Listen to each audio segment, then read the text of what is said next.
This is day 3 of the dumbbell only workout routine. This is back in biceps day, and we're starting off with our upper body warm up. Arm circles, 2 sets of 12 each way, going right into cat cows for 2 sets of 10, and then thoracic rotations for 2 sets of 10 as well, each way on the thoracic rotations.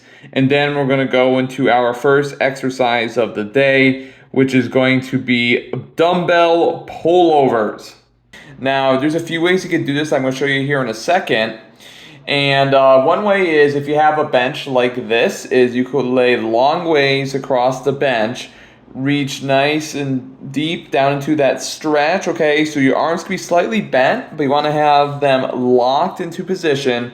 And you want to think about pulling that dumbbell up with your elbows, okay? So this is working the lat muscles, okay? It works the chest a little bit as well. And the triceps are a secondary muscle group. You just want to keep those arms locked.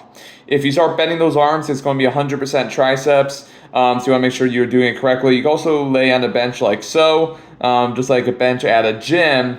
If this is not an option, a third variation would be to lie on the floor and just do a lying dumbbell pullover with the same form. So a little bit less range of motion. That's totally okay. This will still work the intended muscles in the back, okay? So nice deep stretch, nice and slow, control that weight, come to a full extension over your chin, okay?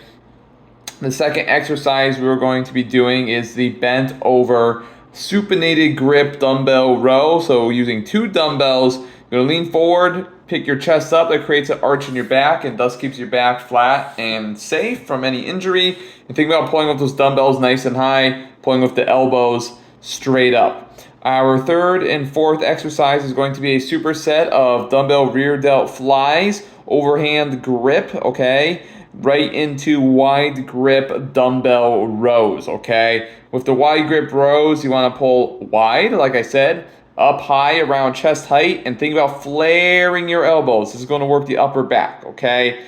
Exercise number 5 is going to be hammer curls. 4 sets of 10 to 12. Roll your shoulder blades back. That creates a little stretch in those biceps. Come up to a top position, full contraction, and slow on the way down to really get those biceps. And it also targets the forearms as well. Our 6th exercise is going to be the dumbbell concentration curl. So 4 sets of 10 to 12 each arm, okay? You want to put the inside of your arm against your thigh, so basically triceps against your thigh. You don't want your elbow being above your knee, okay? This really isolates the movement. And another way you can do this is a hanging concentration curl, where you lean forward, one arm on your thigh, the other one hanging out in front of you, just like so. You want to think about keeping those elbows in one spot as you curl to the top position.